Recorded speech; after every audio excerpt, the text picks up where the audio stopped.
Bom, mais uma vez, bem-vindos ao Salão de Ideias da 23ª Bienal Internacional do Livro de São Paulo.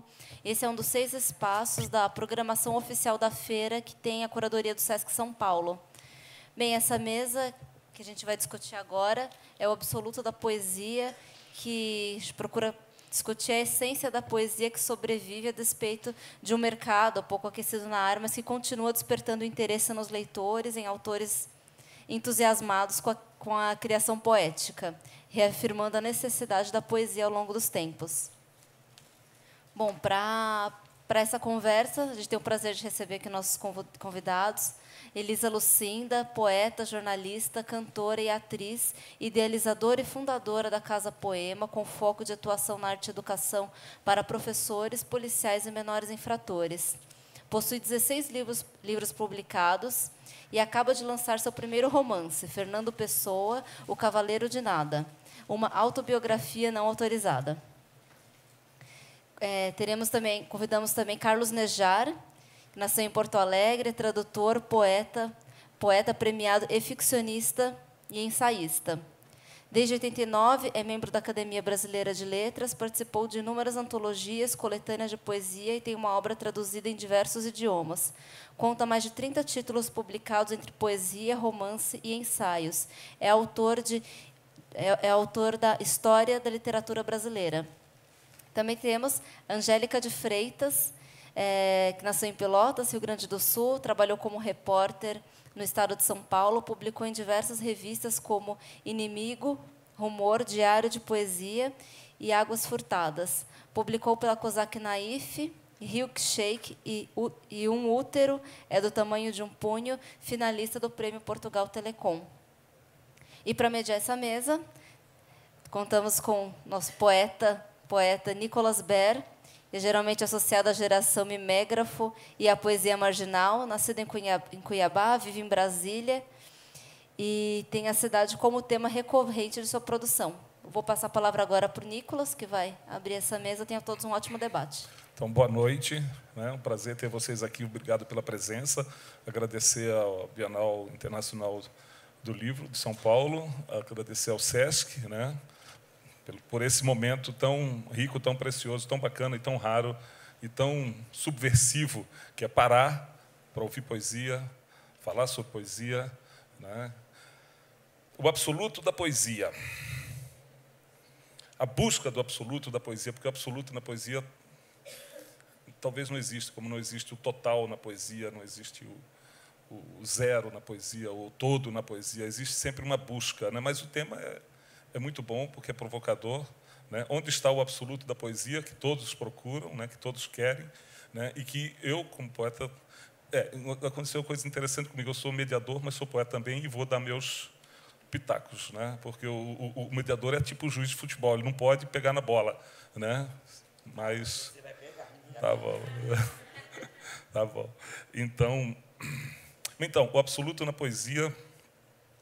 Nós vamos ter aqui até 7h30, né? Nós vamos ter espaço para vocês perguntarem também, né? E eu vou começar já falando uma coisa que me veio à cabeça esses dias, que o momento poético brasileiro é muito rico porque está extremamente indefinido, está atomizado assim, não existe um grupo hegemônico hoje, como existiu assim os concretos, poetas marginais, geração 90, geração de 45, ninguém sabe o que está acontecendo, né? Mas nós somos classificadores, o homem é um classificador, quer saber, esse pessoal, qual a tendência, qual o estilo, qual a escola, eles são o quê? São isso, são aquilo, né? E com a internet a coisa bagunçou bastante, isso é muito bom, né?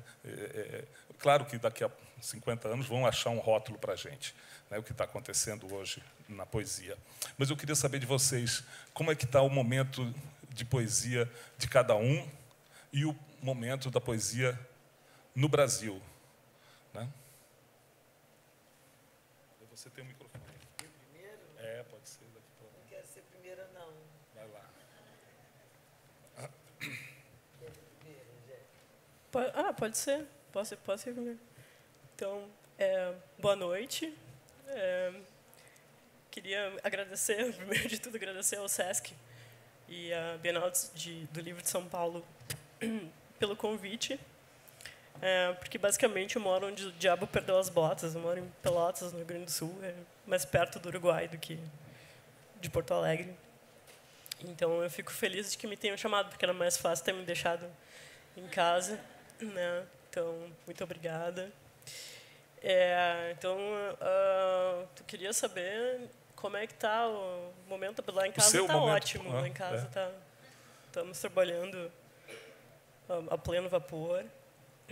E eu concordo contigo. Eu acho que, pelo que eu consigo ver, e obviamente eu não consigo ver tudo, mas que eu uso bastante a internet e me comunico com pessoas que também escrevem poesia.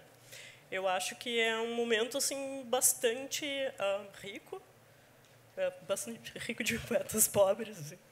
Mas é um momento rico e as pessoas estão cada uma tocando o seu trabalho. Eu não consigo ver grupos ou mesmo pessoas tentando formar grupos.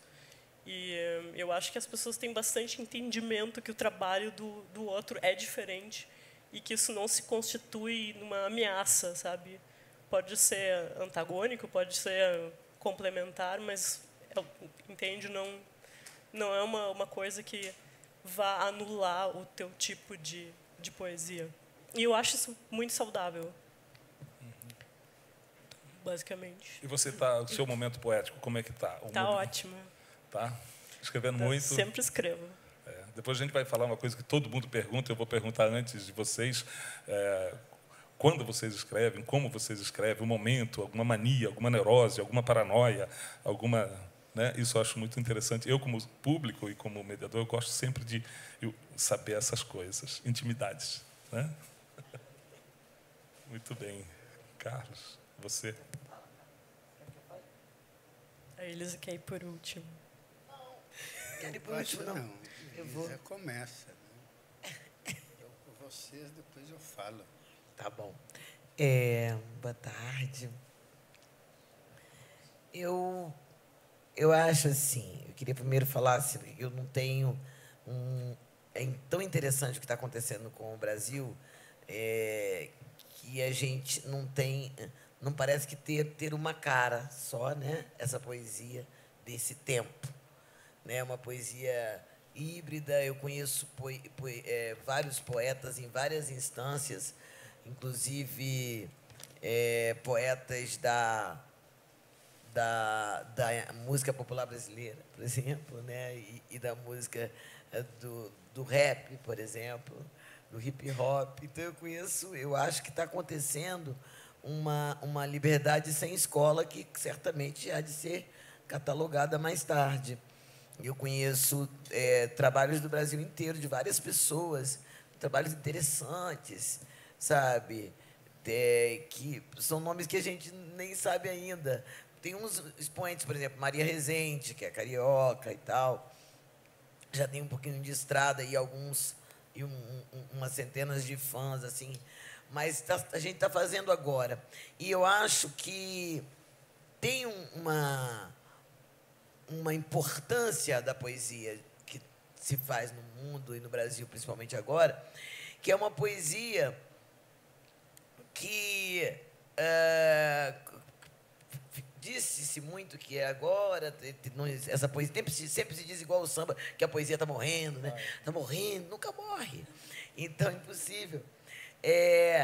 Mas tem uma importância do humano, sabe? Numa era muito virtual, mas onde a palavra é incrível. Falou-se muito disso. Ah, meu Deus, o homem virou máquina. Olha aí o homem máquina que falava no ano 2000. Realmente, a gente está cheio de botão, a gente não grava nada. Eu, por exemplo, no telefone do meu namorado, eu gravo. E do meu filho, dos meus amigos, eu tenho. Eu não terceirizo tudo, não. Depois, se eu perco meu celular, vou perder meu namorado? Né? Mas, enfim. Mas eu digo essas coisas, a gente... acho que a gente tem isso, né? Esse comodismo dessas máquinas nos servindo, mas veio com isso a palavra escrita, a comunicação pela palavra escrita. Então, as pessoas estão se comunicando, apesar de ter uma discussão de que gramática é essa, que língua é essa que está se falando na internet. Mas O que acontece é que as pessoas estão se inscrevendo. Eu estava preocupada porque carta virou uma coisa vintage, né? Receber uma carta, né? Então, acho que a poesia ganha muita força nessa hora como protagonista desse humano que clama entre as máquinas, né, para não se perder. É assim que eu vejo. Mas eu tenho vários nomes para dizer. Renata Lage, lá de Juiz de Fora, o Pedro Rocha, tem vários jovens poetas que me encantam. A Angélica Freitas, o Nicolas Berg, de Brasília. Olha só, você conhece o Alessandro Cello? Você conheceu o Alessandro Cello? Em Brasília? Esse cara... vou ficar atento. Morreu sim, esse ano. Sei quem foi. Teve ela, teve... Esse cara foi o seguinte, eu encontrei... Posso dar tempo de contar rapidinho? Pode ser. Eu encontrei esse cara na rua e ele disse assim... não, na rua não. Ele mandou um e-mail para mim primeiro, disse, olha, Elisa, eu sou escritor de Brasília, sou funcionário público, trabalho... Não, por exemplo, funcionário público não, trabalho num banco, mas queria que você visse meus livros de poemas, chamava Eu Converso. Eu fiquei impressionada com o livro dele. Aquele poeta, aquele homem derramado ali. Muito lindo, achei lindo e me ofereci para fazer o prefácio. Fiz o prefácio dele e 2 anos depois eu encontrei ele de cadeira de roda. E ele falou assim, eu estava andando e encontrei uma cigana que disse assim, olha, quero ler sua mão, mas não quero que leia a minha mão, mas eu quero ler. Eu nem vou cobrar, eu preciso ler. Você vai, ela vai chegar, ela vai tirar sua vida, seus movimentos, ela vai tirar suas filhas, ela vai tirar... E ele pensou que era uma mulher, mas era a esclerose lateral amiotrófica. E ele morreu. E ele, antes de morrer, ainda nos pregou uma peça. Fez um poeminha, Alessandro Cello morreu. No 1º de abril, todo mundo, meu Deus, mas era mentira, ele mandou, mentira, ainda não morri, não. Mas escrevia com o olho só, fez uma programação lá no computador, que o olho dele marcava as letras. Escreveu primeiro com a boca, assim, a caneta no telefone. E ele é um grandíssimo poeta que morreu sem ser conhecido como deveria. Bom, é isso. Como é que eu tenho escrito? Não. Você está escrevendo, já escreveu? Como é que está o momento? Eu estou escrevendo muito, eu tenho lá em casa sempre muita coisa para publicar. Meu sonho é empatar, sabe? Porque eu sou uma hiperativa com isso, gosto de escrever, é meu jeito de ver, é como se fosse um jeito de ver aquela realidade. Eu vejo algo, eu vou escrever para poder entender ela melhor, sabe? Aí entendo, eu sou minha primeira leitora, depois de passar por essa lente. Muito bem, Carlos. Eu quero, em primeiro lugar, dizer da minha alegria de estar aqui junto com vocês. E é nós com esse poetão aqui na mesa, né? Imortal. A Elisa, o Bern, a Freitas. Só está faltando aqui o meu filho, Fabrício Carpinejar.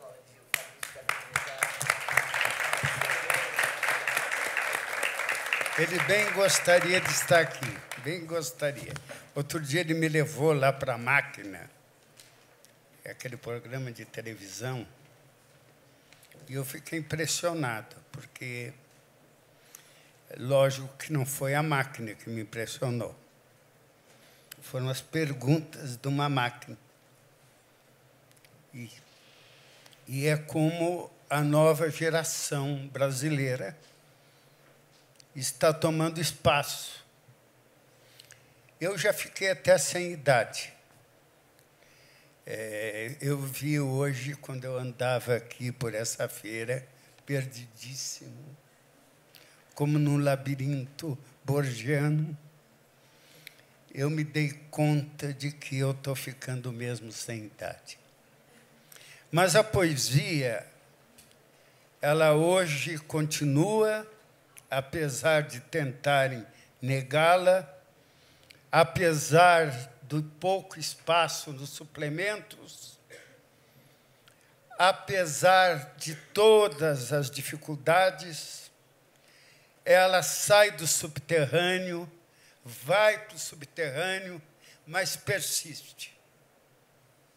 Porque falou aqui o Bern, que a poesia talvez busque o absoluto. eu sinto, na minha maneira de ver, que a palavra tem dentro dela o absoluto.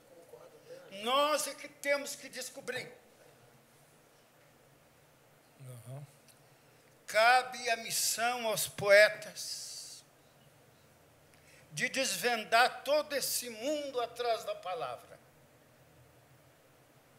E se nós não conseguirmos, a geração vindoura vai conseguir. Eu estava pensando até, inclusive, numa frase que me tocou muito, por isso que eu trouxe aqui o livro do Cortázar, que fez o centenário, agora, recentemente. E é curioso até que os nossos jornais, às vezes, não no caso de Cortázar, que merece, mas os nossos jornais esquecem os autores nacionais e começam a dar espaço para autores de outros lugares. A minha querida amiga poeta fez um livro sobre Fernando Pessoa, Cavaleiro do Nada, que eu recomendo a todos. Por quê? Porque ela consegue, com fragmentos, cartas, poemas, traçar a figura mágica de Fernando Pessoa. Porque o que fica mesmo é o mágico. Novalis dizia, ou se é mágico ou não se é nada. Nós, muitas vezes, fugimos do mágico, porque nós somos incapazes. A vida, através da palavra, tem esse sentido novo, sempre novo. Quando nós lemos um texto como este, nós descobrimos um outro Fernando Pessoa oculto, que ela revela. E até, para mim, que eu li o livro sobre Caeiro, do nosso Saramago, Ricardo Reis, do nosso Saramago. Aliás, os heteronônimos de pessoas são complicadíssimos. Ele tinha um montão de poetas, criadores, poetas, personagens. Ricardo Reis, eu considero que Lucinda, na sua visão poética e também autobiográfica, consegue escapar de alguns tiques que Saramago não conseguiu, porque o estilo de Saramago é tão forte, é tão ele mesmo, que, de repente, Fernando Pessoa desaparece, Ricardo Reis desaparece. No teu texto, Fernando Pessoa está iluminado, está claro. Eu queria dar esse depoimento. Muito bom. Mas eu quero também dizer... É um luxo um depoimento desse. Que a poesia brasileira, eu quero, com Drummond, por exemplo, é uma poesia conceitual. Quer dizer, Drummond, com a Rosa do Povo, abraçou o coletivo. Mas depois, na Máquina do Mundo, ele começou a voltar para o passado, para o boitempo. Aliás, eu tenho um grande privilégio, vou aproveitar,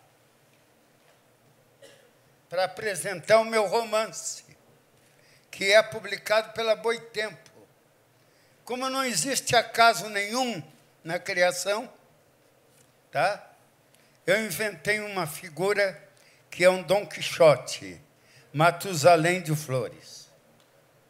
Fechado parênteses, Drummond descobriu a pedra no meio do caminho. Isso foi uma grande descoberta. Às vezes o óbvio é o que há de mais universal. O O óbvio é o amor. O óbvio é a morte.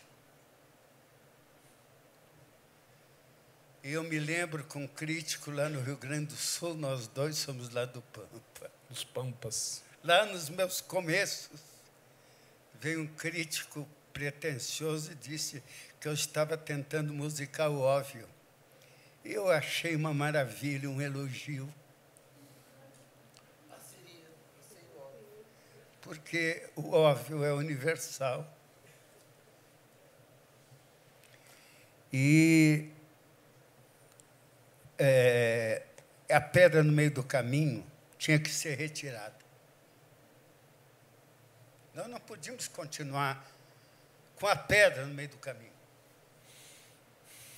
Então, toda uma outra geração tira essa pedra do meio do caminho. A pedra é o problema, a pedra é o acontecimento. A pedra é o muro. A pedra é o não absoluto. E vem o João Cabral, de novo com a pedra, tentando construir sobre a pedra. Educar a pedra. Carlos, seu texto que você queria ler. E, amigos, a pedra, apesar desses poetas, que já existia até em Manuel da Costa, lá no Inconfidentes. Lá nos Inconfidentes, essa pedra começa a ser tirada, graças a Deus. Porque esta pedra é o que impede o absoluto da poesia. Muito bem. Eu li uma frase do Júlio Cortázar que me tocou. Eu estou cercado aqui de água por todos os lados. É uma ilha. Uma ilha. Uma ilha. O Cassiano Ricardo dizia que o poema está cercado de palavras por todos os lados. Bom, e há uma frase de Miguel de Unamuno, de Salamanca. O Miguel de Unamuno, que escreveu que o Quixote vive mais do que Cervantes. E ele acredita e nós acreditamos nisso. E eu vou ler para vocês essa frase que diz muito a respeito da criação contemporânea. Desculpe, viu? Não, eu que te peço. Eu que me meti aí.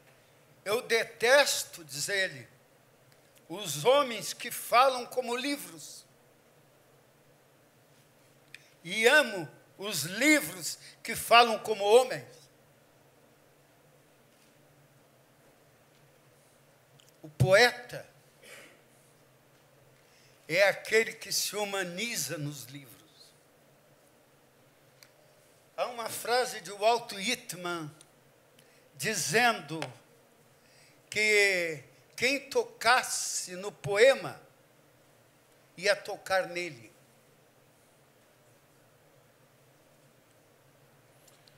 Porque o poeta é o poema.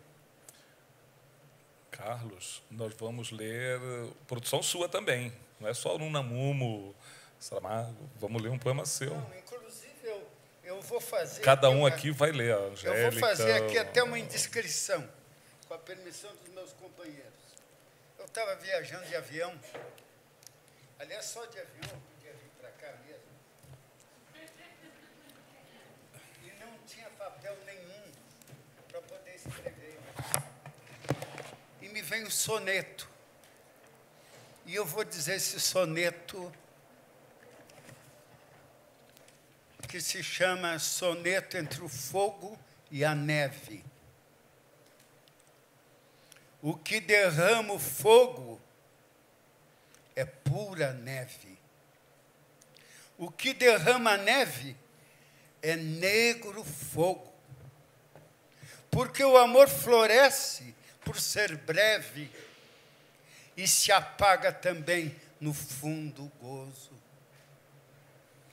E toda brevidade a nada serve, nem para consumir em seu repouso, ou então cintila tanto que mais leve é o firmamento inteiro no seu dorso.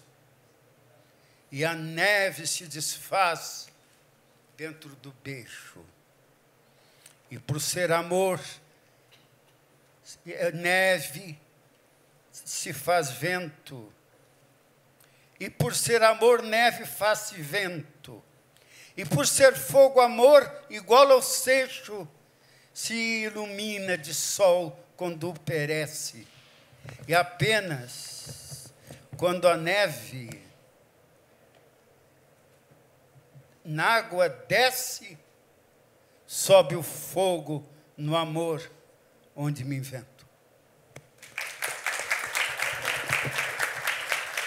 Muito bem, ótimo, maravilha. Você quer ler um trecho agora? Vamos lá às leituras. Muito legal. Você, Elisa. Não, é que ele falou uma coisa e me lembrou um trecho. Opa. Segura aqui em cima. Ele falou uma coisa, o Nejar, e me lembrou duas coisas. Eu me confundi aqui. Mas o Fernando Pessoa, nesse livro, na verdade é uma prosa poética, né? Então, há um momento em que eles vão para os Açores, né? Eles vêm da África do Sul, onde eles estão vivendo, e ele vem para os Açores com a mãe, com a família, os irmãos e tal, na casa dos primos, na Ilha Terceira. E aí, quando ele está lá nessa ilha, que ele descobre a palavra, fizeram um jornal chamado Parlador. Aí a mãe, há um surto de meningite na ilha, e a mãe quer voltar imediatamente para a África do Sul. Mas ele saiu de Portugal com 6 anos. Então, há 6 anos ele não via de novo o seu Portugal. Estava chegando, ele não queria ir embora, e ele já estava adolescente. Então, ele ouve, há um diálogo da mãe com a irmã, a tia e a mãe dele, conversando sobre esse Fernando, né, que está crescendo e que não quer mais, e que diz, eu vou voltar sozinho. Ele, com 12 anos, vai sozinho, numa viagem de mais de 2 meses, uma viagem de 2 meses, de Portugal para a África do Sul, porque a mãe vai antes e tal, e a tia Nica, que é a irmã dela e a madrinha do Fernando, intercede para que ele fique, já que ele quer ficar. Então, eu vou ler um pedaço, que é a conversa delas duas, até a conclusão que ele faz do capítulo. Esse capítulo chama A Ilha da Palavra. Não, vou pegar da metade do diálogo. A irmã fala, eu não estou a ser severa nem cruel contigo. O Fernando, ó Madalena, é uma alma sensível e está a mostrá-la através dos seus silêncios e o que nos deixa ver dele. É como diz a tia Maria, o pequeno herdou a sua alma de poeta, já que naquela altura se mostrara antes de partir para Durban. Já naquela altura se mostrava antes de partir para Durban. Agora me fala desse poema triste sobre a irmãzinha morta, que ele escreveu no seu caderno e que depois publicou nesse jornal que tem com o Mário, ainda por cima assinando-se como Dr. Pancrácio. Não se trata de um menino comum. É melhor vigiarmos o Fernando, Madalena. Ele já está a nos vigiar, Anica. Estou a dizer-te. Foi áspero comigo. Quando anunciei a antecipação do nosso regresso, fiquei a olhar para ele, a reparar no rosto espinhento, nos olhos soturnos. Ai, Anica, ele é meu filho, mas às vezes estranho-o, não posso prevê-lo. Mas o que ele disse de tão assustador, minha irmã? Foi frio. Perguntou-me secamente, como se me quisesse ferir com a palavra. Pois quando é que pretendem partir? E eu indaguei, pretendem? Quer dizer que não vais conosco, meu primogênito? E ele respondeu quase cruel. Estás a gastar artifícios ao tratar-me pela minha ordem de chegada ao mundo através do teu ventre, minha mãe. Primogênito, não é caso para tanto.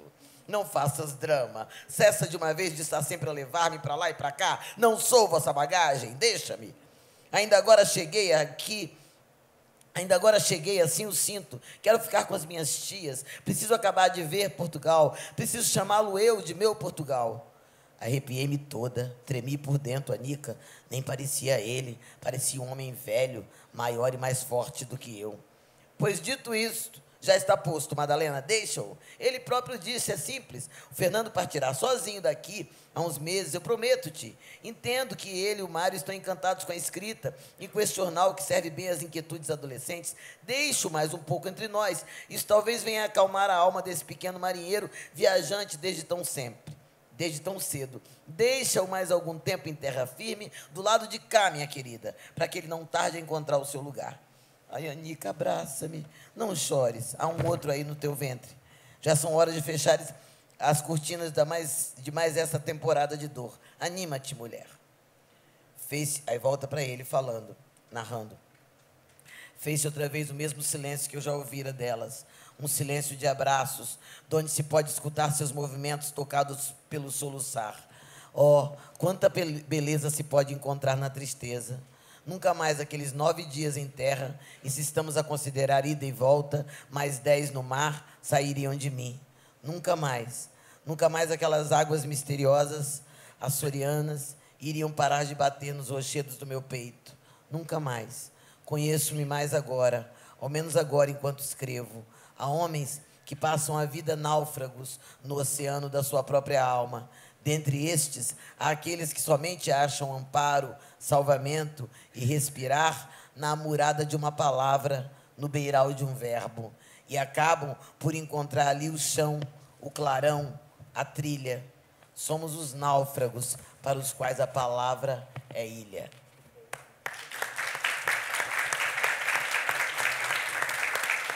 Eu gosto desse final.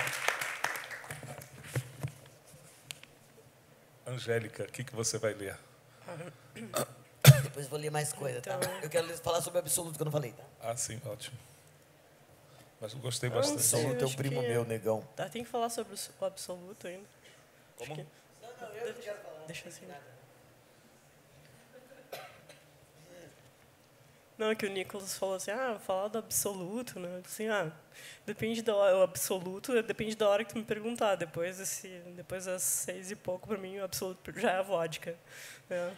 O absoluto da poesia. Aliás, eu tenho esse problema, assim, quando fazem o absoluto, assim, eu penso, absoluto, vodka, a essência, baunilha. Mas aí eu vou para a cama, vou dormir e fico lá. Assim, qual será o absoluto da poesia? Eu acho que isso explica um pouco sobre o que eu faço, enfim, com a poesia. Mas sempre complicado falar sobre poesia para mim. Na verdade, eu venho para esses eventos de falar sobre poesia um pouco como quando eu vou ao dentista, assim, porque eu sei que nesses 2 lugares vai ser difícil para mim abrir a boca. Mas aqui estamos.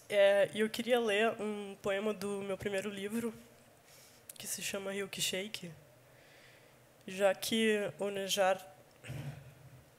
Se eu conseguir achar, né? Já que o Nejar escreveu um poema no avião, eu vou ler um poema que tem a ver com o avião também. Vejam o link, assim, super sofisticado. Com quem te deitas, Angélica Freitas? Essa é uma pergunta. É o poema dela, eu adorei. Com quem te deitas, Angélica Freitas?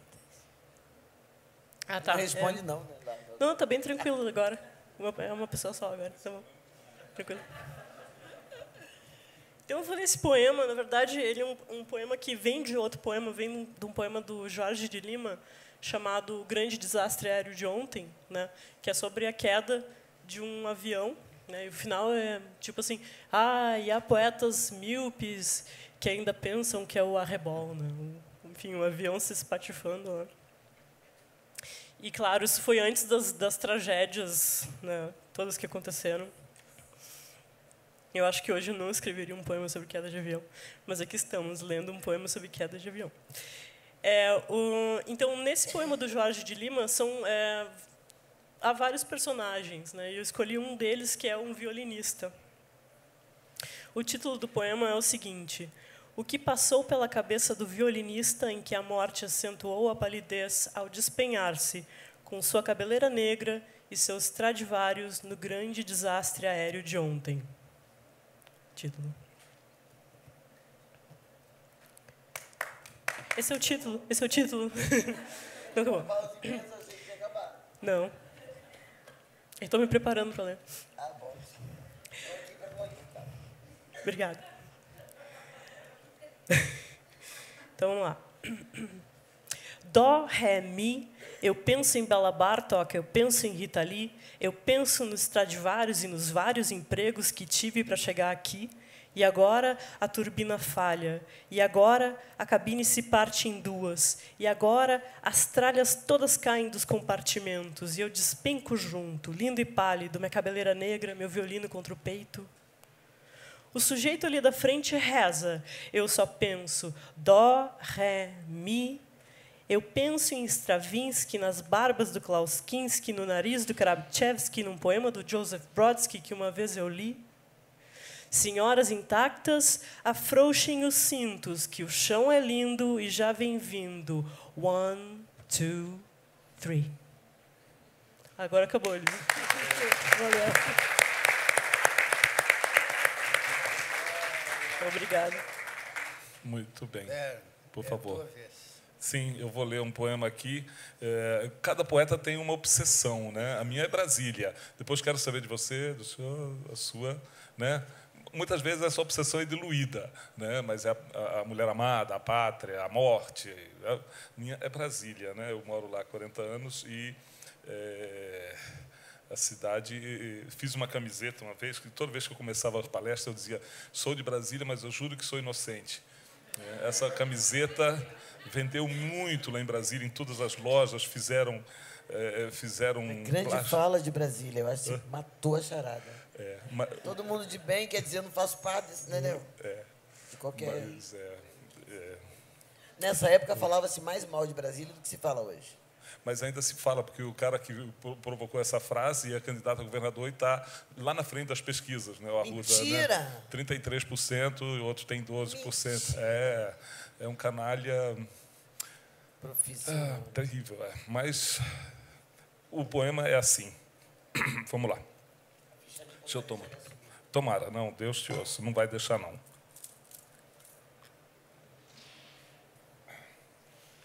Eis que se aproxima o maior... Desculpa. Eis que se aproxima o maior conflito bélico de todos os tempos. Legiões romanas dominam todo o Colorado e a linha do fronte candango se rompe. Do alto da torre de TV digital, o inimigo coordena o ataque impiedoso. A queda de Brasília é iminente e mudará o curso da história. Tropas nazistas se concentram na ponte do Bragueto e no balão do aeroporto. Dessa vez, Jan Sobieski não virá salvar a cidade sitiada. Viena, que se dane. Galés otomanas ocupam o Paranoá e tomam Alvorada pela retaguarda. Guerreiros celtas explodem o noroeste, incendeiam parte da Zanorte. Quem capturar o Memorial JK domina o ponto mais estratégico da cidade. Escondam seus crachás, omitam seus cargos, disfarcem a arrogância. Arqueiros mongóis e tanques Sioux se posicionam no parque da cidade. Os ministérios carbonizados saqueiam o Itamaraty, a catedral em chamas, a rodoviária escombros, bombardeios sobre o Congresso Nacional. O botim de guerra cobiçado por todos é o trono presidencial, incrustado de carimbos de ouro e clipes de prata. É a volta da Blitzkrieg azteca, é a volta dos kamikazes tupis. As poderosas muralhas que protegem o Lago Sul começam a ruir, atacadas por arietes e catapultas. Ceilandenses vingativos e desocupados da periferia se unem aos rebeldes. O exército de mercenários ingleses contratado pelo Senado se debanda para o lado inimigo. Os deputados distritais são os primeiros a oferecer aos invasores cargos de confiança. Desconfiados, todos recusam. Cada superquadra organiza sua própria defesa, barricadas nas comerciais, blocos caídos, a cidade modernista em ruínas, ensanguentada. O encouraçado Potemkin direciona seus canhões para a Praça dos Três Poderes. Que Lampião e seu bando tenham piedade de ti. Obrigado.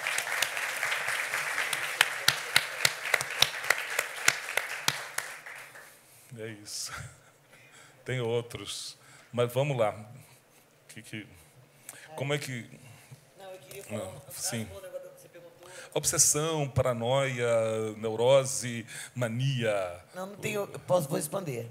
Pode? Pode, claro. Eu não tenho obsessão, não sei se é obsessão, mas eu tenho uma onda, assim,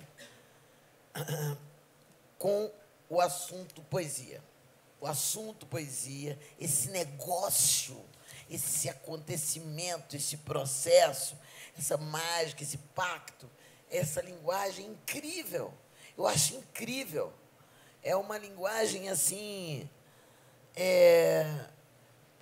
interdisciplinar. Você pode tratar qualquer assunto através da poesia. Uma pena que ela não esteja nas pedagogias. Você pode, no mínimo, você trabalha português. Não tem nada para fazer se não tiver conteúdo. Né? Um conteúdo que não caiba em nenhuma disciplina, o que é impossível. Então, tem isso. Além disso, é a tradutora, a poesia é a grande tradutora da expressão, a grande tradutora do sentimento humano, do que acontece dentro do homem.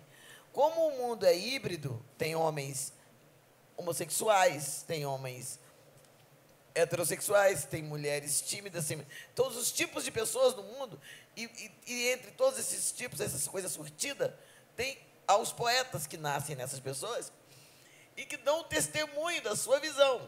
Então, todos os tímidos se reconhecem ali, os gays, os híbridos, os misturados, os puros, todos estão todos ali pela visão do poeta, tentando traduzir. Tudo na poesia, para mim, é uma tentativa de traduzir. Ela enche o presente, para mim, a dimensão poética faz uma extensão, põe o presente, principalmente o presente, muito grande, muito ampliado, amplia essa experiência de existir. Então, é tão importante a função da poesia no mundo que ela dá voz aos que não têm aquela voz. E aos que têm também. Eu sou uma poeta que bebo poesia, eu preciso ler o outro poeta, preciso, me alimento disso. Você repara que é um livro que não acaba, o livro de poesia. Ninguém fala, pode levar esse Fernando Pessoa que eu já acabei. Acabei Drummond ontem. Não tem. Não existe, não acaba. E aí, você, por exemplo, ninguém quer escrever sobre chifre, por exemplo. Ser traído, ninguém quer escrever. Ninguém quer escrever, não. Ninguém quer falar sobre isso, dar detalhes, né? A não ser com as pessoas mais íntimas. O poeta escreve, ela estava com outro, tal, com vestido tal. Dá detalhes do chifre, da cena. E aí você que tomou o chifre, mas não escreveu nada, lê aqui, nossa, esse poema tem tudo a ver comigo. Se vê traduzido ali. Então, essa necessidade que a humanidade tem, desse benefício que a poesia traz, é incrível. Por exemplo, a morte devia ser assim, um céu que pouco a pouco anoitecesse e a gente nem soubesse que era o fim.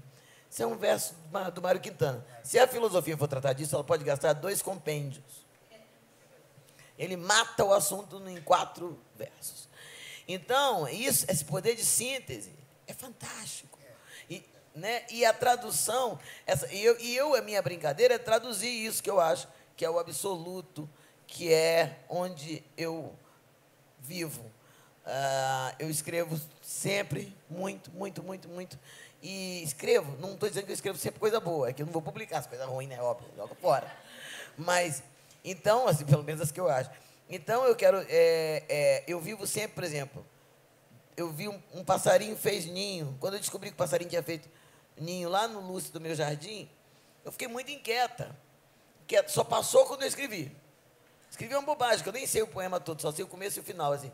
Desde o dia em que eu descobri que passarinho fez ninho no lustre da varanda do jardim, boa da cabeça, eu nunca mais fiquei melhor. Termina assim, fiquei melhor. Mas aí eu vou falando que descobri como é que o passarinho é arquiteto. Mas eu acho que isso aconteceu comigo, porque quando eu tinha 11 anos, minha mãe, principalmente por isso, a formatação do meu pensamento. Quando eu tinha 11 anos, minha mãe me levou para estudar declamação. E aí, eu tinha só 4 anos que eu tinha aprendido a escrever e a ler, né? Com 7, né? Então, eu tinha 11 e aprendi vários poetas de 11. Quando eu cheguei com 17 anos, eu já sabia muitos poemas dos outros autores. Então, eu nunca tinha escrito poema. Então, aquilo foi a formação do meu pensamento intelectual, meu pensamento. Eu aprendi com os poetas a pensar, sabe? Eu não sabia, eu digo isso hoje. Ontem à noite eu pensei, o absoluto da poesia. Vou pensar isso escrevendo. Eu escrevi isso aqui. Cadê? Eu escrevi. Aqui. Só que não é isso tudo, não. É uma folha. Isso aqui. Escrevi no meu celular. Tá vendo? Notas. Um iPhone 4. Absoluta. Sou o seu delírio, embora meu lugar de sujeito me ponha ativo no tabuleiro, andando sobre o fino fio do que não vejo. E por mergulhar nesse mistério da palavra mágica, o estranho rio, quase mar, o velho Tejo, chego a sonhos que não planejo. Ó escura duna onde atravesso noturna, tácita experiência de cego, vendo a luz na escuridão. Ó densa e inefável bruma, é o pendão da vida, a bandeira da vida imensa, o que trago nas mãos. Escrevo desde o primeiro grito, desde os primeiros hieróglifos, desde a caligrafia gasosa, vinda da fumaça dos tambores, desde as digitais de pedra nos sarcófagos do antigo Egito, até as telas luminosas de hoje. Desde sempre, eu admito, me arrastaram pelas estradas caneta e lápis, máquinas de escrever, páginas e páginas de muitas resmas, levaram-me impiedosos pelas mãos inúmeros cadernos feitos de sofreguidão e desabafo, medo e dor, desejo e esperança não menos cegos, diário de busca e testemunhos nas dependências do amor. Cumpra as ordens da implacável dama. Obedeço à malha fina do seu saber e do que compreende seu horror. Fui sempre uma curiosa, refém do que eu não domino. Não domino, mas me atrai. Fui sempre longe demais, desde quando minha alma bebeu versos dos demais, quando não se farejava na alegria da alma da pequena alguma relva de poesia menina. Explicitamente ainda não se via em cena nenhum indício de poema. Absoluta. Percebo agora, adulta, o que sempre farejara ao redor de mim. Arguta. A poesia está em todos os lados. Lapidou meu filho, fala por mim, me escuta, vive no oculto, vive onde mora no homem a ideia de Deus, o grande delírio humano. É neste mato, nesta roça infinita do subjetivo, selva e pântano explicativos do ser ou não ser, que transita minha voz narrando o que berra e sussurra para querer dar conta do mal-estar da civilização. A poesia que me envolve, ar que respiro, consome com fome o que poderia ser chamado de inutilidades. Folhas... Não vai rolar. Folhas secas, mortes, vontades... Tudo serve ao banquete deste tudo, tudo, tudo. Tudo abastece e pertence ao seu extenso nada, da covardia à coragem para a luta. Aqui e ali, em toda parte, onde ela manda em mim, impera, reina, exubera, sabe que em si tudo cabe, por isso me enreda na barra da saia do seu vestido, resoluta, toca em mim todas as notas, seus taninos e macios, no passeio e na labuta, provoca-me e baila na minha cara, absoluta.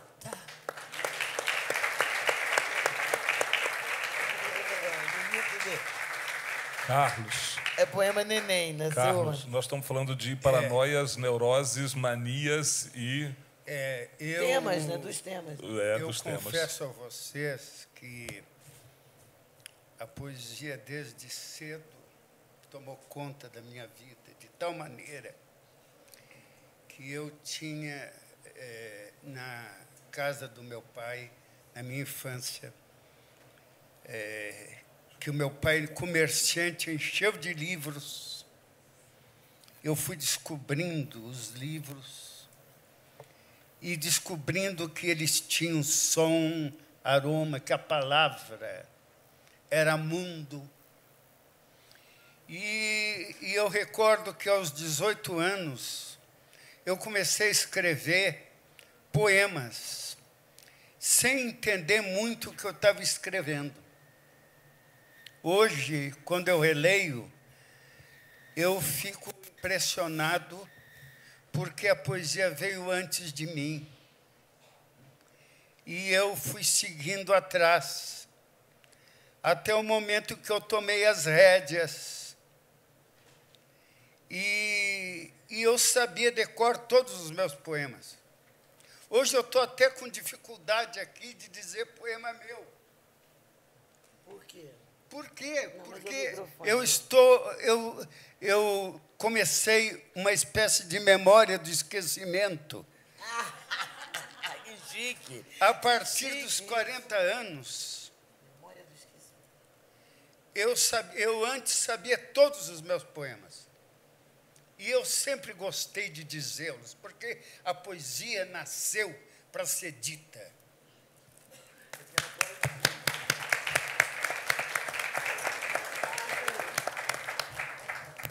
Quando nós dizemos o poema, que o poema tem uma natureza fonética, o poema se abre.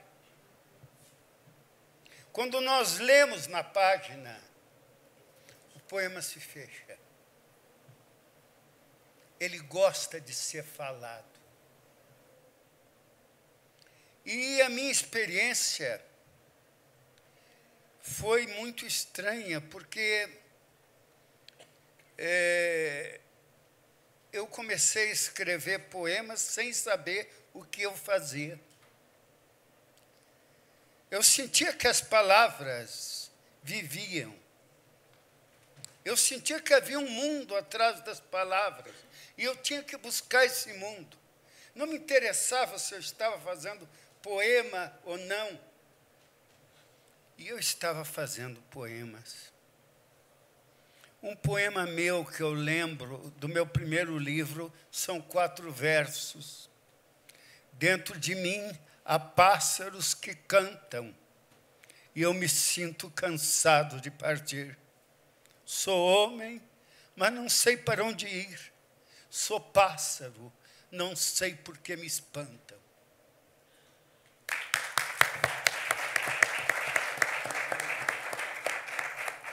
E quando eu estava ouvindo aqui a minha querida amiga, nós estivemos juntos em Cuba, dizendo poemas.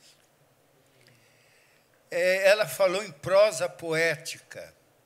Eu confesso a vocês que eu não creio em prosa poética.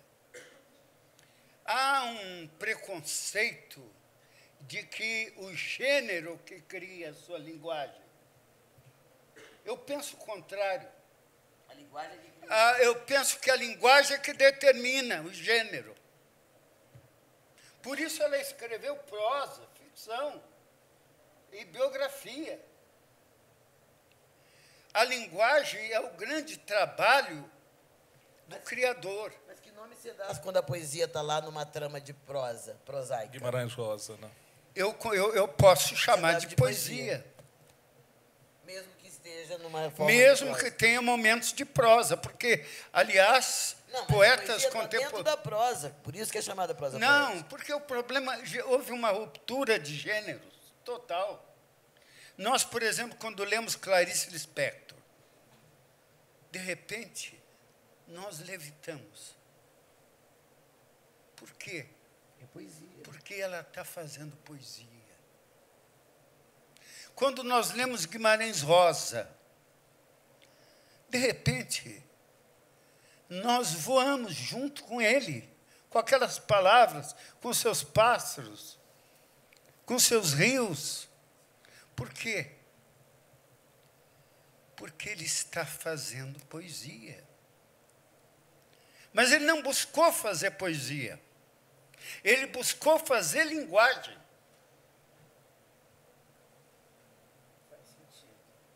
Então, nós nos preocupamos tanto com gênero. Eu confesso a vocês que não suporto mais aqueles romances de início, meio e fim, bem comportadinhos, lineares. Quando nós criamos, e eu tinha essa experiência de vários romances que eu fiz a partir dos 40 anos, com a memória do esquecimento, porque esta memória começou a me levar para a infância, começou a me levar a coisas que eu nunca vi.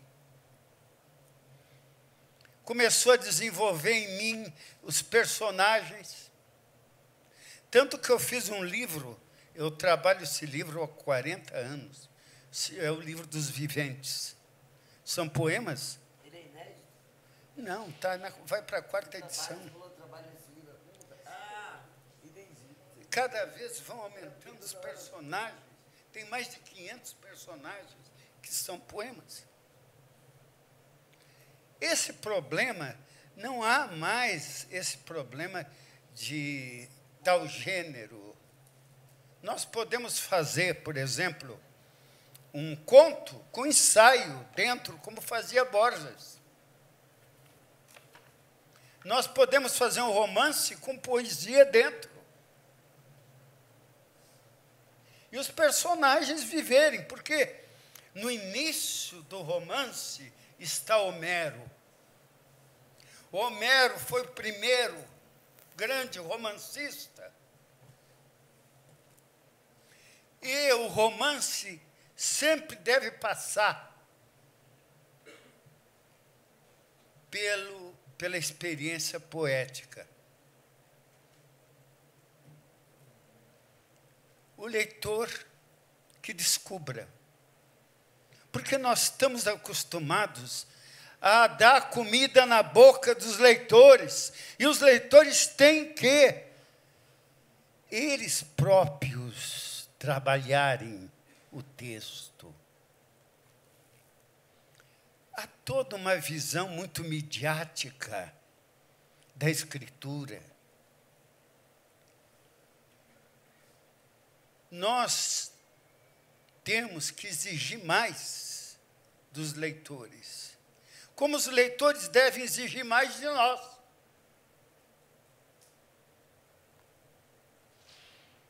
Porque há muita literatura por aí que, de repente, tem uma determinada editora, a editora tem prestígio junto ao jornal, e aparece uma página inteira do novo autor, a gente vai ler, não tem nada. Nada para dizer. Nós andamos num tempo de grande banalidade. Eu não quero aqui atacar nenhuma televisão, mas eu acho que algumas televisões devem de respeitar mais a inteligência dos telespectadores.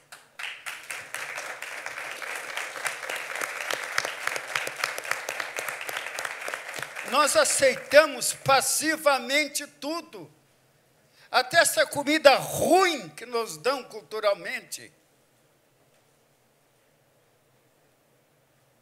Então, nós temos que buscar os melhores, e o melhor na criação. Porque nós temos direito disso. Nós somos um povo que teve um Guimarães Rosa, uma Clarice, um Drummond. A nossa literatura hoje é a mais elevada no mundo contemporâneo, não se engane. Eu digo isso porque eu conheço a literatura espanhola, a literatura americana e etc. E se nós não ganhamos até hoje o Prêmio Nobel de Literatura, é porque faltou uma política cultural que Portugal fez. Saramago ganhou. Você sabe como? O presidente de Portugal chamou os jurados da Suécia para visitar Portugal. E os levou no tal de mosteiro que Saramago celebrizou no memorial do convento, e deram livros de Saramago. E Saramago ganhou o Prêmio Nobel. O Brasil não faz isso. As embaixadas não fazem isso. Não é apenas o fato da nossa língua não ser falada em tantos lugares. A nossa língua é belíssima. É uma das mais belas. É falta de vontade política. Mas o Brasil é um continente, meus amigos. E é difícil parar um continente. Quando o continente caminha, o mundo todo está olhando. E o nosso tempo vai chegar.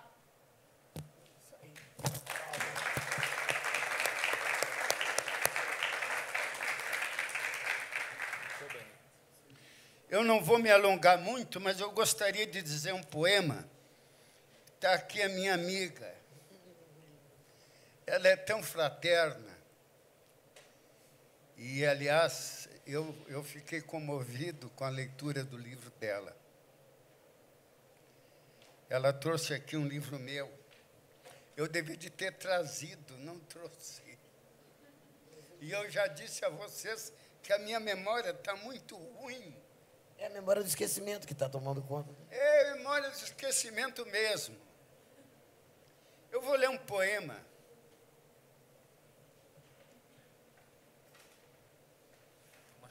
Anti-elegia do abismo. O comportamento desse microfone, tá? As coisas querem tempo. Não o tempo, as coisas.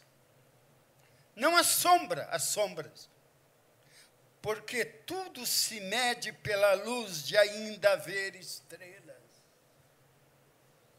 E sem elas parece desabar a noite. O que nos mede, que não nos mede. O que transborda desta matéria extrema, que espírito não seja e que cerceia a ocupação das coisas.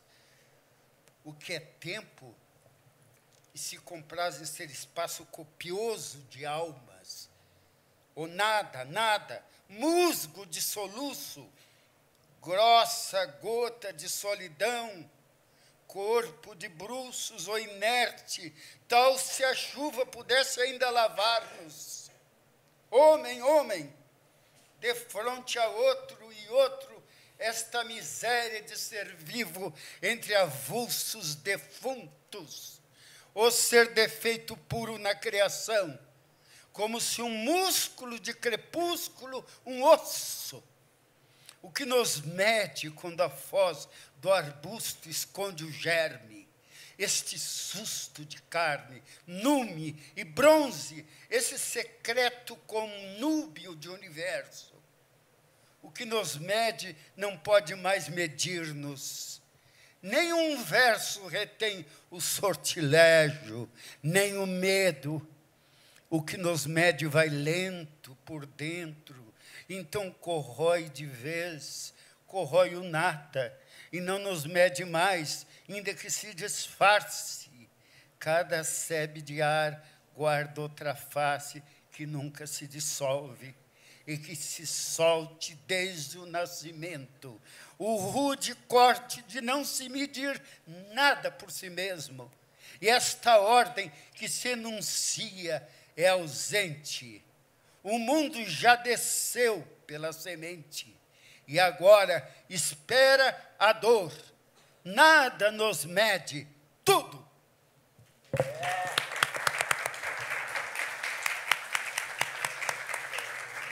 Angélica. É lindo esse livro. Isso, a Angélica ainda vai falar, e aí nós vamos passar as perguntas, né? Falta você falar de manias, neuroses, psicoses e obsessões.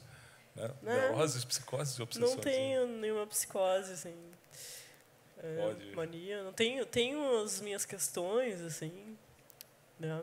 Como todo mundo, assim. Sim, eu tenho temas recorrentes.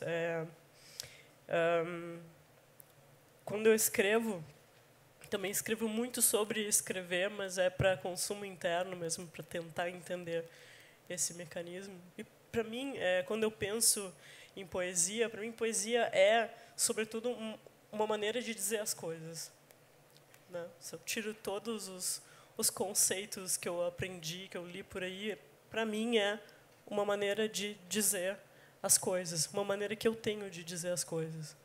Então, maneira de dizer o que se vai dizer e como se vai dizer, isso para mim é o trabalho do poeta ou da poeta.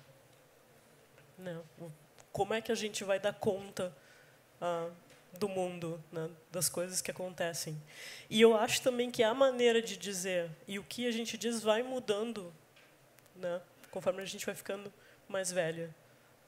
Isso vai mudar. Então, a maneira como eu vejo a poesia hoje, o que eu faço, como se faz poesia, pode mudar, e eu espero que mude mesmo daqui a algum tempo. Eu acho que para mim não me serve eu me agarrar a uma ideia de como eu tenho que fazer os meus poemas. Eu acho que isso tem que ser sempre repensado. Então, esse tema do que é a poesia, como se faz, para mim está sempre presente. Eu sou muito desconfiada.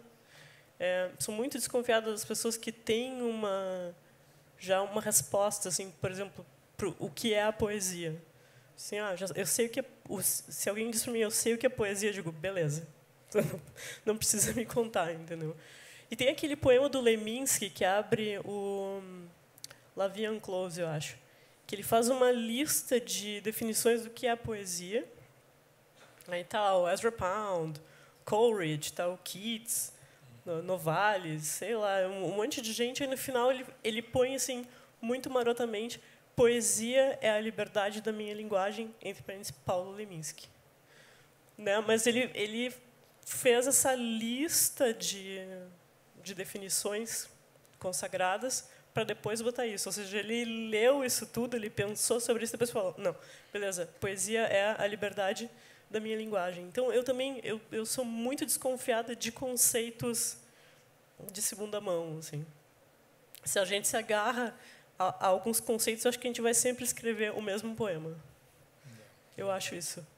Então, tem um outro tema, para mim, que é muito importante, que é o tema da mulher, que eu acho que já vários poetas mulheres trataram sobre isso. Mas eu queria escrever um livro sobre mulheres, mas eu queria escrever do meu jeito. Certo? Então, assim, sem pegar emprestado algumas ideias do que seria o feminino, né? E incorporar nos meus poemas. Na verdade, o que eu fiz, eu peguei essas ideias sobre o feminino, coloquei nos poemas, mas para causar um estranhamento. Né? E mesmo a ideia do que é o poético, assim, de como eu deveria conduzir esses poemas, eu meio que implodi. Tentei, pelo menos. Então, eu vou ler para vocês. Eu escrevi esse livro chamado Um Útero é do Tamanho de um Punho, que é basicamente todos os poemas são sobre a mulher. E eu vou ler o poema que abre o livro. Ele é o primeiro poema de uma série que se chama Uma Mulher Limpa. E ele é assim: porque uma mulher boa é uma mulher limpa, e se ela é uma mulher limpa, ela é uma mulher boa. Há milhões de anos pôs-se sobre duas patas. A mulher era braba e suja e ladrava. Porque uma mulher braba não é uma mulher boa, e uma mulher boa é uma mulher limpa. Há milhões de anos pôs-se sobre duas patas. Não ladra mais, é mansa e boa e limpa. Então, esse é o primeiro poema. Obrigada. Eu acho esse título do livro maravilhoso. Muito obrigada.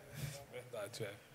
Completamente novo, não é? É um título, porque é difícil o título de livro, como é difícil o título de poemas. Então, assim, esses poemas, como tudo que eu tenho escrito, assim, eles são uma tentativa constante de me perguntar o que é a poesia, o que é que eu tenho que dizer, o que eu tenho que fazer. Mas eu queria falar uma coisa antes que eu me esqueça, que em 98, na Feira do Livro de Porto Alegre, eu te ouvi dizer os teus poemas. 98. E foi como se um raio tivesse caído na minha cabeça. Viu? Quando tu disse aquele poema, eu dei um gelo nela. Eu fiquei assim, como assim? Essa mulher fez um poema sobre uma geladeira. E eu queria te pedir, Elisa, se tu podia dizer esse poema pra gente. Ou tu tem ele, tu lembra dele? Oba, então beleza. Leia. Estava uma semana... dei um gelo nela. Você viu, Dei na praça, né? Dei um gelo nela. Poema da geladeira. Estava uma semana vazia. Fazia dias que ela não gelava senão água. Até que choveu na minha conta outro dia. Saí, comprei peixes, aves, lagostas, camarões. Olhei para ela, estava cheia. Chuchu sorriam para mim. Há quanto tempo? Diziam. Uvas e beterrabas batiam palminhas do reencontro. Até a galinha morta era feliz por mim. Dormi só pensando em receitas boas. Vocês acreditam que de manhã um carrasco havia sido pago para levá-la? Ela que nunca foi totalmente minha. Liguei para a dona, me humilhei sozinha dentro do discurso justo de que... Não, peraí. De que sou artista e por isso inconstante na economia. E a dona nada, não cedia. O carrasco ia levar minha deusa, minha neve possível, minha geada de estimação. A hora marcada, chorei agarrada àquela cônsul, mimada demais por mim, tão adotiva, tão afetiva. Eu agarrada a ela, pedia, gemia, e ela nada, ela fria, desligada. Já não me dava nem gelos. Fiquei sem patrimônio, sem preservação de alimentos. Fiquei sem centro a zombar de mim. Até que me lembrei dos meus bens. A coragem, a beleza, a força, a poesia, a esperteza. Coisas que não se encontram em pontos frios. Coisas que não são substituíveis por um isopor. Então, já amanheci pondo os coentros nas jarras como se fossem flores. Curei minhas dores sem congelamento. Virei foi por dentro, onde tudo é mantido quente e vivo. Tirei tudo de letra e de ouvido, como quem tira uma música.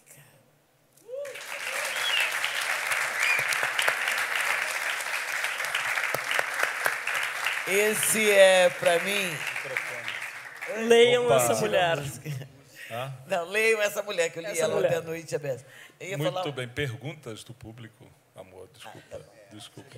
Agora é hora dele, senão acaba o nosso tempo. Diga, fala. Não, ia te dizer que isso é um mistério. Esse poema eu fiz assim lá, quando essa geladeira que era emprestada, levaram e tal. E nunca pensei que fosse fazer o sucesso que faz até hoje. Tem tantos anos, já não tem mais problema de geladeira, as coisas melhoraram.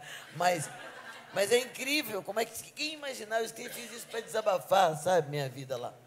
É o espontâneo, o valor do espontâneo. Você fez um poema, vou fazer um poema, e fez um grande poema, assim, vou ali fazer um grande poema, não faz nada, né? Nem grande, nem pequeno, não faz nada, mas o espontâneo é que é gostoso, assim, pá. Perguntas, cadê o microfone? Vamos lá, gente. Curiosidades, perguntas do público, vocês agora. Boa noite, eu sou Alexandre, mestre em artes, trabalho com dramaturgia, poesias, enfim. E gostei muito da interação entre vocês, me tocou bastante, porque a gente alimenta vendo outros artistas, outros poetas, como já foi falado.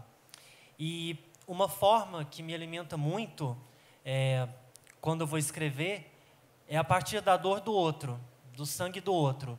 Tudo que eu vejo na mídia, tudo que está em volta de mim, isso me alimenta bastante. E alguns outros escritores, Plínio Marcos se alimentava muito assim também, tanto é que fez uma obra maravilhosa, Mancha Roxa, que foi a partir de situações com pessoas soropositivas, enfim, que ele viu, aquilo tocou ele. Eu acredito muito que é isso, o sangue, como um pequeno verso do último espetáculo que eu escrevi, a dramaturgia, eu grito com a força de quem silencia na alma os segredos de um batalhão em sangue e guerras. Então, isso me motiva, me faz escrever. E, assim, outros poetas também têm esse alimento, parece que é o que faz mesmo o sangue, olhar para ter alteridade suficiente para poder realmente olhar para o outro, entender o outro. Enfim, Marquês de Sade fez isso, descrevia o que via, né, uma multidão a caminho da guilhotina, rios de sangue fluindo sob seus pés, escreveu coisas maravilhosas, num outro contexto. Então, assim, eu gostaria de saber, como poeta, como artista, os quatro, ou quem quiser responder, o que realmente toca vocês naquele átimo da criação, o que faz com que vocês escrevam. Tem esse sangue nesse momento, ou tem outras questões, talvez mais leves, enfim, o romance, o que realmente os motiva a colocarem as ideias no papel. E antes de finalizar, eu só quero parabenizar, porque eu acredito que ser artista é difícil. No momento em que há não muito tempo, na nossa história, na história do nosso país, as pessoas morriam da pior forma possível por colocar as ideias do que elas achavam do mundo e expor o que pensavam, morriam de forma, enfim, tenebrosa, e até hoje esses casos são investigados, enfim.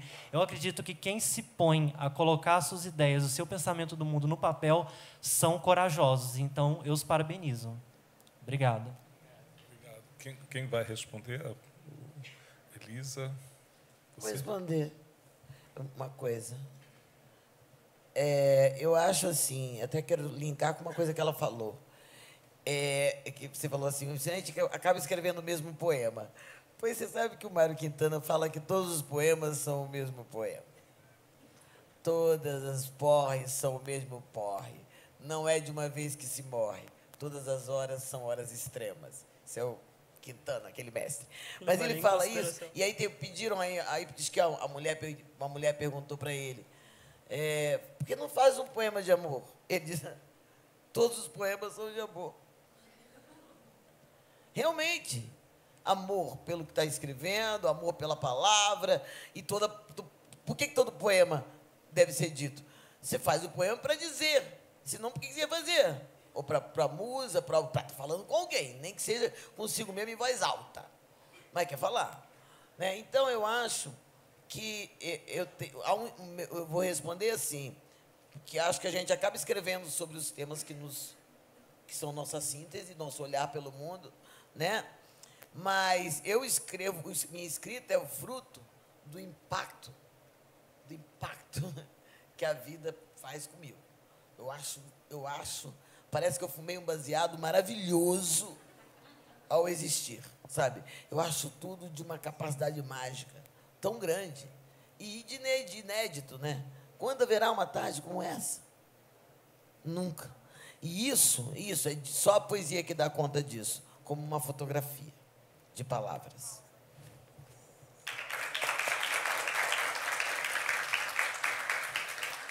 Meu nome é Maria de Lourdes. Só responder os outros, Eu gostaria também de responder na medida em que nós escrevemos, ao menos como a minha experiência, o poema vem como um mote, como se nascesse do ar. Eu estou falando da minha experiência. Depois, eu vou desenvolvendo e o poema vai se desenvolvendo, porque não apenas nós escrevemos, nós somos escritos. Eu, por exemplo, quando vou escrever um romance, eu não vejo o que eu vou escrever do romance, como eu não vejo o que eu vou escrever do poema. Eu vou sendo levado. E quando, de repente, no romance, por acaso, eu vejo que não vem mais nada, é como um fecho, uma caixa que se fecha, terminou o romance. Como com o poema também, quando o poema já não tem mais nada a dizer, se cumpriu. Porque as coisas que nascem têm sempre um objetivo. E tem sempre um direito de viver. Mesmo que nós nem pensemos. E esse dom de receber as coisas, do poema que vem no ar, e eu me lembro agora, por exemplo, eu estava indignado de um Grenal. O meu time perdeu em Porto Alegre, a Le Gaúcha, eu sou gremista. E o meu time perdeu para o Internacional. E eu estava na direção do carro. E, de repente, veio um fechamento total do trânsito. Os carros não andavam. E eu ditei para a pessoa que estava comigo o poema. O poema falando, animal doméstico, animal de festa e guerra, homem preso a si mesmo pela cauda ridícula, preso aos outros pelo movimento da pata. E assim foi o poema, tal. Quer dizer, eu estava indignado, eu tinha vontade de sair pela janela, e saiu o poema. Muito bem. Ótimo. Obrigado. A sua pergunta... Não devia ter fim. Mais 10 minutos. Temos 10 minutos ainda. Oi. Bom, a minha... Não é pergunta. Meu nome é Maria de Lourdes. O que eu acho é que a gente tem que fazer um movimento em prol da poesia. Porque você abre um jornal, uma revista, não vê um poema dela, nem dele, nem da Lucinda, nem de ninguém. E revistas de alto padrão. Agora, as revistas, a Família Cristã, não sei o quê, tem uma poesia pequenininha lá. Então, o que eu acho, assim como... Se não está na hora de haver realmente um movimento, porque só saraus aqui e ali, e a gente não cobrar do governo, do Ministério da Educação, mais espaço para a poesia, tanto na escola quanto em revistas de alto padrão, e poder fazer com que o Brasil seja realmente uma literatura a ser lida pelo mundo inteiro. Porque, para mim, não tenho nada contra essas outras literaturas mais acessíveis, porque o ser humano ele é levado a ler, às vezes, pela poesia, ou, às vezes, por uma porcaria mesmo. Mas a gente não pode deixar, como ele falou, que ele só viva da porcaria. Né? Porque eu, quando pequena, eu escrevia poesia, ninguém me incentivou a ser poeta. Eu abandonei. Aí você falou, hoje eu vou lá na Bienal, vou lá, ninguém manda em mim. Não, hoje eu não posso me dar esse luxo, mas eu me alimento, né? É gostoso se alimentar de quem tem esse dom, que eu chamo de dom. Muito legal, é verdade. Tá? Então, fica aqui essa indignação e esse pedido para a gente fazer um abaixo-assinado. É isso que eu peço. É isso aí. Pode falar. Pode deixar para eles fazerem perguntas. Tem 2 perguntas. Vai. Oi.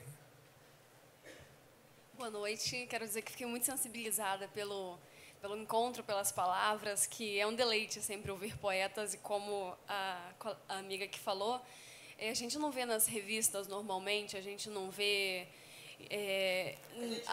a mídia pondo em destaque livros de poemas. Meu nome é Melissa, hoje eu tenho 20 anos e desde mais novinha, desde mais adolescente, eu gosto de escrever poemas. Não sei se faço certo, não sei se faço bem, mas determinadas situações vivenciadas, minúcias do dia a dia, me sensibilizam e me trazem vontade de, às vezes, me vêm frases de efeito, e aí no celular eu faço alguma coisa. Antes de tê-lo quebrado, eu fazia alguma coisa no bloco de notas do celular. E aí a Angélica falou sobre os dilemas de quem escreve poema.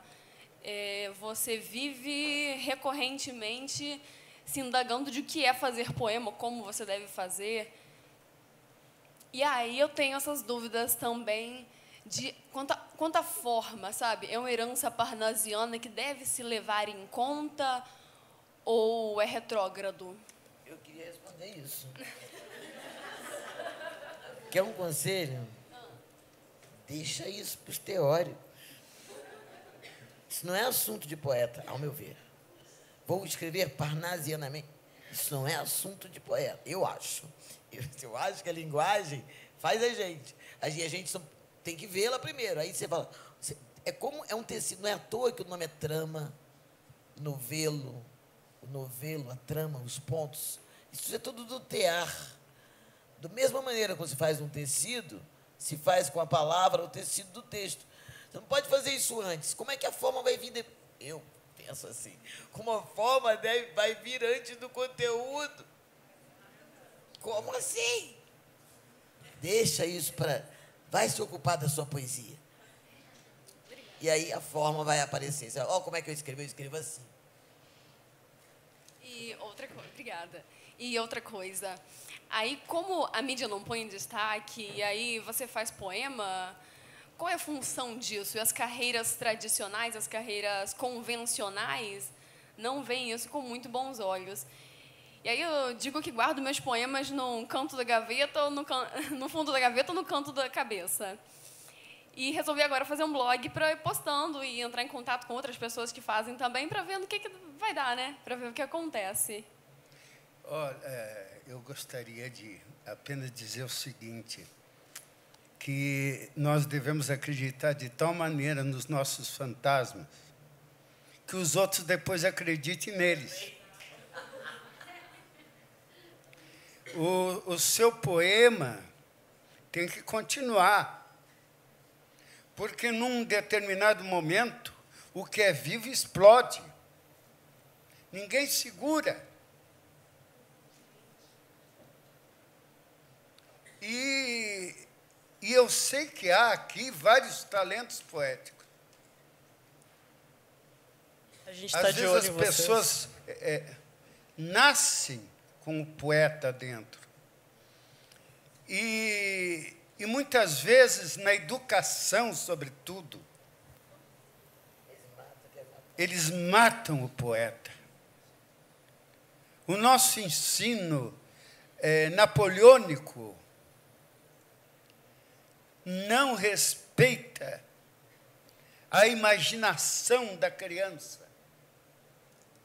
Porque a criança é naturalmente poeta. Quando eles estragam aquele poeta... Eles estragam com teorias, com toneladas de teorias. Como toneladas de teorias não substituem a intuição. As nossas universidades, com exceções, têm que se acostumar com a matéria viva, com os textos, mais do que toneladas de teorias. Porque nós temos que nos acostumar com o que é vivo, não com o que já está morto. Muito bem. Mais uma última pergunta dela ali. Espera aí, eu tenho que falar um versinho dele. Fala. Para você, como é seu nome? Um verso do grande mestre aqui. Uma coisa é plantar, outra coisa é colher. Não deixe que sua pressa de colher estrague o seu momento de plantar. Muito bem. Sua pergunta, última pergunta. Bem, eu trabalho na Rádio USP, né? Eu queria falar para vocês a questão que ela falou de nós cobrarmos do governo. Eu vou te falar, eu não acredito muito nisso, né? Eu acho assim que a gente pode levar, por exemplo, ela faz um blog, eu já estou aqui, eu posso pegar um contato dela, divulgar isso, pegar aquela poesia, levar para um teatro, por exemplo, que é uma linguagem nova que eu estou estudando. Acho que são essas iniciativas, sabe, a gente particularmente fazendo, que chega uma hora que esse negócio explode, aí não tem como conter, sabe? E pedir na imprensa, ligar numa emissora similar, porque tem muita emissora, está um absurdo as emissoras de rádio, a gente está até com vergonha, porque não toca nada, nem música popular brasileira toca, é um horror, né? Todo mundo pega o mais fácil, o mais banal. É só um comentário, assim, da minha opinião, que raramente assim eu coloco. Mas eu queria perguntar assim para vocês falaram muito de personagens, né? Eu vi na Angélica, aquela do avião caindo. Nossa, eu vi a cena, eu estou estudando um pouquinho isso, E eu achei, ele falou também, o Nejar, né, sobre o livro que ele vive mexendo, toda hora ele vai reeditando praticamente, colocando personagens novos. Eu fiquei bem curiosa. A Lucila falou da geladeira, eu imaginei esse um personagem também, né? Como eu estou estudando um pouquinho isso, o ator, a cena, a dramaturgia, eu fiquei pensando assim, a poesia de vocês no teatro seria uma linguagem de divulgar poesia? Só isso.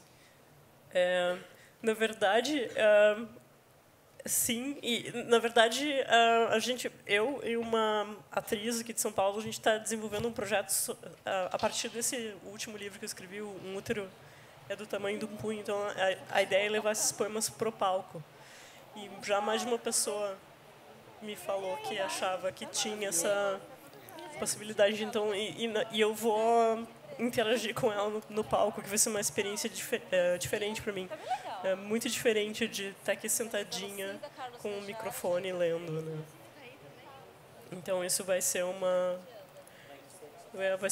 coisa diferente para mim. Mas eu tenho os poemas dramáticos e tenho os poemas, por exemplo, Miguel Pampa já foi apresentado mais de 4.000 vezes por todo o Rio Grande do Sul. São personagens com versos, não é? Ulisses também é a mesma coisa. Os meus viventes já me propuseram apresentar em teatro, só que não saiu. O difícil é sair. Porque sempre tem o problema da produção. Aí tem que fazer. Não tem que ficar esperando edital, não. Tem que ir lá e fazer. Eu sou dessa. É assim, desculpa te interromper aí, né? Mas não, é isso. Assim, eu vivo disso, dessa dramaturgia da poesia em cena. Eu vivo disso.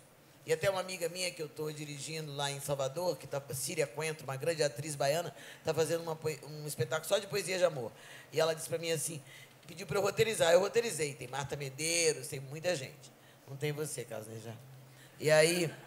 E ela falou assim para mim, mas você não mandou as cenas. Que eu vejo seus espetáculos, tem muita cena, eu falei, aquilo tudo eu invento, que eu tiro do poema. O poema diz, ele abriu a porta. Então, começou. A palavra é que faz o cenário, é bom que é econômico. Sabe, você não tem que fazer o cenário, a palavra, eu falo, aqui está uma árvore, precisa ter árvore. Aqui é árvore. Então, assim, essa dramaturgia é um lugar, botar a poesia em cena. A poesia não pode ficar parado. Não pode ficar parado. Gente, nós vamos ter daqui a pouco o lançamento do livro da Elisa Lucinda, Fernando lançamento Pessoa. Não. Desculpa, uma sessão de autógrafos, né? Na estante da editora Record, perto da Saraiva, aqui, no C600. Né? E nós vamos ter também o lançamento, sessão de autógrafos do livro do Carlos Nejar, Matusalém, não, ele lança Matusalém de Flores, né? Pela Boitempo Editorial, sessão de autógrafos que acontece agora, daqui a pouco, no estande I600 da Loyola. Tá? Da Loyola. Então, vamos para lá. Nosso tempo acabou, está acabando. Mais uma... Eu queria... Mais uma... Eu acho que a gente vai se despedir. Tá bom, tá bom. Uma coisa que eu achei importante. Eu concordo, com o maior respeito, com a opinião. Ela estava aqui, está lá. Eu penso que é preciso haver um movimento a favor não só da poesia, a favor da melhor criação contemporânea. Estão nos passando, nos colocando pela garganta, coisas que nós não precisamos engolir. E estão abusando da nossa inteligência. Então, tem que haver uma posição contra essas grandes emissoras, com exceções, que desrespeitam a inteligência do telespectador. Eles não põem aquilo para os filhos deles. E nós não precisamos engolir lixo. Porque lixo é lixo. Subcultura é lixo. Banalidade é lixo. E é uma monocultura, é só um tipo de coisa ruim. Incrível. Porque parece que nós não avançamos, nós estamos regredindo. Muitas vezes o próprio computador prende muito as pessoas diante deles e as tiram dos livros. E o computador não é livro. A pesquisa do computador é uma pesquisa superficial. Se nós queremos uma pesquisa mais profunda, nós vamos aos livros. Nós temos que usar mais o livro. Essa tal de modernidade até me faz lembrar a frase de Drummond. Eu me cansei de ser moderno, eu quero ser eterno.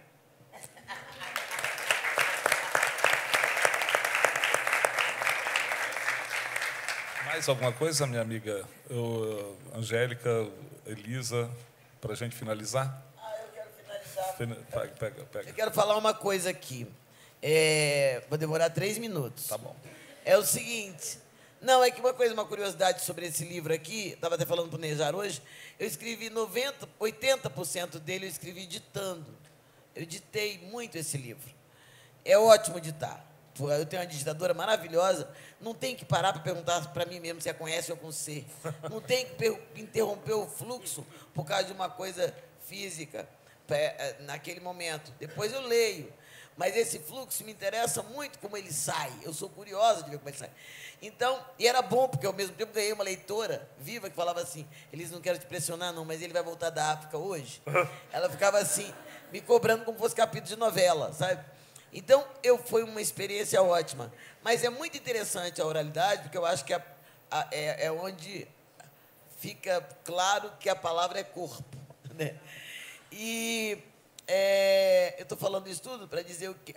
Então, quando me perguntam, me perguntam sempre, né? A pergunta que todo mundo faz, Elisa, o que é a poesia? Pergunta a todos os poetas, o que é a poesia? Então, eu pensei assim, eu já sei, vou fazer... e nunca deixo eu falar poema em televisão, né? Toda vez que eu vou fazer um programa, vou fazer um programa popular, Afinada Hebe, todo mundo... Aí chegava lá, posso falar? Elisa, canta uma música, posso falar um poema? Não, no próximo bloco. Todo mundo constrangido, com medo do Ibope cair. Aí eu fui no Gugu, no dia que ele tinha acabado de pintar o cabelo a caju, estava forte. Aí, fui lá no programa do Gugu. E, enfim... a mesma coisa, mas aí mesmo assim eu inventei, falei com ele que eram 3 minutos o poema, mas não era mais, e tal. Enfim, aí eu falei assim, já sei, tive uma ideia, todo mundo me pergunta isso, né, o que é poesia. Eu vou fazer um poema respondendo, quando alguém me perguntar, eu falo em forma de poema, mas estou respondendo, ninguém pode falar nada. Eu estou respondendo. A primeira vítima foi a Angélica. Fui fazer um programa das estrelas, né, estrelas, né? Não é a Angélica, não. A Angélica é loura. Aí eu cheguei, acabado de escrever, eu estava doida para estrear o poema. Decorei o poema, falei, doida para escolher uma vítima. Não podia ser melhor. Angélica. Aí a Angélica veio e falou assim, Elisa, como é que a poesia apareceu na sua vida? A pergunta é essa a pergunta. Como é que a poesia apareceu na sua vida? Eu falei, Angélica, isso aí é a parte que você pode botar. Qualquer pessoa pode botar. O nome da pessoa, isso eu deixo. Angélica, desde menina, a poesia escolheu meu coração. Através de sua inconfundível mão, colheu e o fez se certificando da oportunidade e da profundeza da ocasião. Como era um coração ainda raso, de criança, que se deixa fácil levar pela mão, sabia ela que o que era fina superfície clara até então, seria um dia o fundo misterioso do porão. Desde menina, a poesia fala ao meu coração. Escuto sua prosa, quase toda em versos. Escuto-a como se fosse ainda miúda. E depois, só depois, é que eu dou minha opinião. Desconfio que minha mãe me entregou a ela. A suspeita, a desconfiança, pode ter sido fato se a mão materna, que já aos 11 me levou à aula de declamação, não for de minha memória uma delicada ilusão. Desde pirralha e sapeca, a poesia esperta me chama ao quintal, me sequestra, apontando ao meu olho o crepúsculo, fazendo-me reparar, dentro da paisagem graúda, o sutil detalhe do minúsculo. A poesia distingue para mim a figura do seu fundo, o retrato da sua moldura, e me deu muito cedo a loucura de amar as tardes com devoção. Talvez por isso eu me entrelace, eu me amarre, eu me agarre desesperada às saias dos acontecimentos, almejando detê-los em mim, querendo fixá-los, porque eu sei que passarão. A poesia que desde sempre, desde quando analfabeta das letras ainda eu era, me frequenta, faz com que eu escreva para trazer lembrança de cada instante. Assim, desse modo, até hoje ela me tenta e se tornou um modo, um jeito de eu fazer durar o durante, de eu esticar o enquanto da vida e fazer perdurar o seu momento. Desse encontro, Angélica, eu trago um verso, como um chaveirinho trazido de um passeio a uma praia turista, um postal vindo de um museu renascentista, um artesanato de uma bucólica vila, uma fotografia gótica de uma arquitetura de convento, uma xicrinha, um pratinho com a data e o estado daquele sentimento. Ah, é isso a poesia. Um souvenir moderno, quer dizer, uma lembrancinha moderna, uma lembrancinha eterna do tempo. Oh, Elisa, obrigado. Que maravilha. Eu publiquei nesse livro aqui. Chama Uma Lembrancinha do Tempo, A Fúria da Beleza. E foi ótimo, a Angélica, assim, não terminava nunca. E não, tem que fazer de um jeito que não deixa ninguém interromper. Não pode. Você é genial, você é demais, foi você ótimo. É ótimo. Obrigado, gente. Muito obrigado, Angélica. Vamos lá para o stand. Angélica, Carlos, Elisa, muito obrigado a vocês também, Sesc, também. Muito obrigado a todos. Um abraço. Boa noite. Obrigada.